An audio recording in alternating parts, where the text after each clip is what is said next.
In the early 20th century, Antarctica remained the world's last great mystery, a land of myth, extreme cold, and savage beauty. It was a place untouched by civilization, where the maps faded into blank white, and the imagination ran wild with tales of the unknown. The very name Antarctica conjured visions of endless ice, howling winds, and a silence so deep it seemed otherworldly. Men like Ernest Shackleton were drawn to its challenges, seeking glory and the thrill of discovery. For them, the frozen continent was not just a destination, but a test of character and courage, a place where legends could be forged.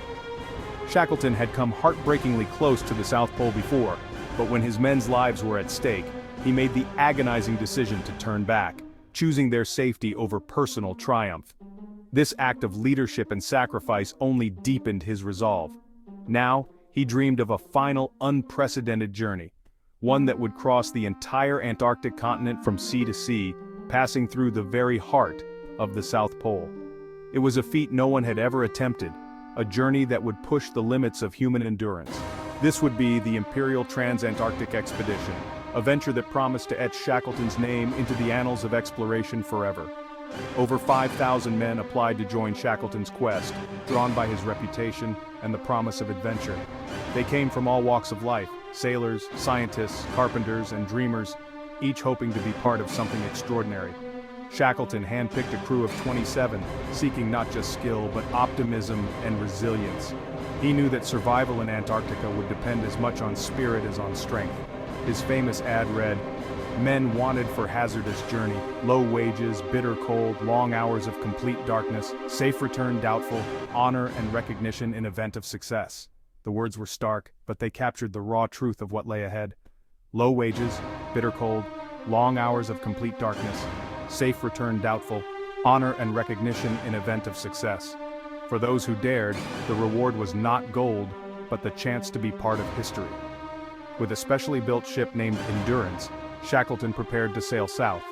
The vessel was designed to withstand the crushing ice, its very name a symbol of the journey's spirit.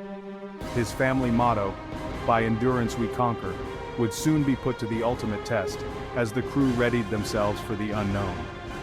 The men were filled with hope and excitement, unaware that their mission would become one of history's greatest survival stories, a tale of courage, camaraderie, and the will to survive against impossible odds. They would not cross the continent as planned, but they would prove the unbreakable strength of the human spirit, enduring hardships that would test every fiber of their being. Shackleton's leadership would be tested beyond imagination, as he faced choices that would determine the fate of every man. The stage was set for an epic tale of endurance. Antarctica awaited, silent and immense, ready to reveal its secrets to those brave enough to answer its call. The Imperial Trans-Antarctic Expedition set out to achieve what no one had dared before, a full crossing of the vast frozen continent of Antarctica. This was a dream that captured the imagination of explorers and adventurers around the world, a feat that would push the limits of human endurance and courage. Roald Amundsen had already reached the South Pole, claiming that historic first, so Ernest Shackleton set his sights even higher. He wanted to go beyond what had already been done, to cross the entire continent from sea to sea. The ambitious plan was to land on the icy shores of the Weddell Sea, then march first, 800 miles across the heart of Antarctica, all the way to the Ross Sea on the opposite side. It would be a journey through some of the harshest conditions on Earth. Two separate parties would be involved in this daring attempt: Shackleton's main team aboard the ship Endurance, and a support team stationed on the opposite coast, tasked with laying vital supply depots along the route. Success depended on the flawless coordination and determination of both groups. If either failed, the entire expedition would be at risk. The crew was a remarkable mix of sailors, scientists, and adventurers, all united by their trust in the boss, as Shackleton was affectionately known. Each man brought unique skills and an unbreakable spirit to the mission. Among them were Frank Hurley, the expedition's fearless photographer, and Frank Worsley, the brilliant navigator. Both would become legends in their own right for their courage and ingenuity during the journey.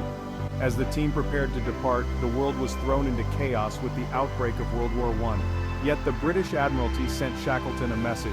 His mission was important, and he was to proceed as planned.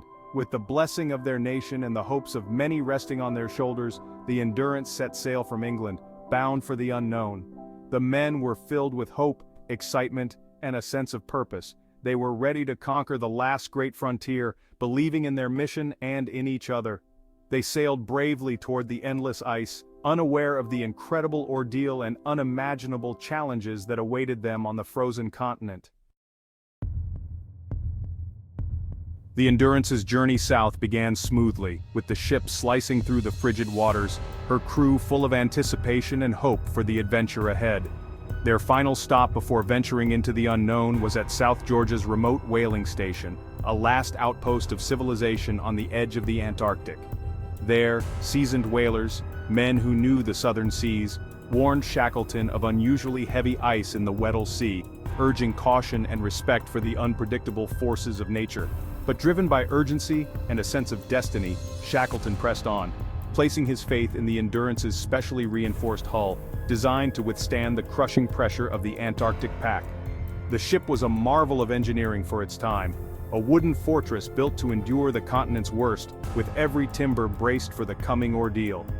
On December 5, 1914, they sailed boldly into the Weddell Sea, navigating a shifting maze of ice floes that grew denser with every passing mile. Each day, the ice thickened, progress slowed to a crawl, and the hull groaned under the relentless strain, echoing the growing tension among the crew. The men worked tirelessly, pushing floes aside with poles and axes, but the ice closed in around them, relentless and unyielding. By mid-January 1915, they were just a day from land when the pack ice trapped them completely, halting their progress in an instant. A sudden brutal freeze cemented the ship in place, locking the Endurance in a grip of solid ice. At first, the crew remained optimistic, believing that the coming spring thaw would free them and allow the journey to continue. But as the days passed, it became clear that the Endurance was now a prisoner of the ice, with no escape in sight. The vast, merciless Antarctic had claimed them, surrounding the ship with an endless frozen wilderness. Their journey of exploration was over. A new and far more dangerous struggle for survival had begun, testing their courage and endurance to the limit. The men braced themselves for the unknown, preparing for hardships they could scarcely imagine. Now, the ice would decide their fate, holding their lives in its frozen grasp. Weeks turned to months as the Endurance remained locked in ice. The Antarctic winter brought darkness and brutal cold. The ship became their home, a fragile outpost in a frozen wasteland. Shackleton enforced routines to keep spirits high, exercise, games, and sing-alongs. But the ice was alive, shifting and grinding, building pressure against the hull. Groans and cracks echoed as the ship shuddered under the relentless force. In late October 1915, the ice's assault became catastrophic. Beams splintered, water poured in, and the men fought a losing battle with the pumps. Shackleton gave the order to abandon ship. They salvaged what they could, lifeboats, food and supplies, and set up camp on the ice. For weeks they watched as the Endurance was slowly crushed and finally disappeared beneath the ice. Now, 28 men were marooned on a drifting floe, hundreds of miles from land. Their only hope, endurance. The real test had begun. With the Endurance gone, the men were stranded on a shifting, unstable ice floe. Their world was reduced to tents on a slab of ice, 1,000 miles from civilization. Survival depended on hunting seals and penguins, rationing every scrap. The cold was relentless, sleep rare, and hunger constant. Shackleton kept the men busy with chores and routines to fight despair. They celebrated small victories, birthdays, debates, songs, to keep hope alive. The ice was always breaking, forcing them to move camp again and again. Fear of the floe splitting beneath them was ever present. As the ice drifted north and began to disintegrate, waiting was no longer an option. Their only hope take to the 3 salvaged lifeboats and face the open sea. The fight for survival entered a new phase. Shackleton's leadership was the crew's anchor. He put his men's well-being above his own, maintaining morale and unity. He led by example, giving up his mittens, eating last and listening to every concern. Shackleton managed personalities, assigned tasks wisely, and intervened to prevent conflict. He made hard choices, including sacrificing the dogs and the ship's cat to conserve food. Every decision aimed at one goal, bringing every man home alive. The crew became a family, bound by hardship and hope.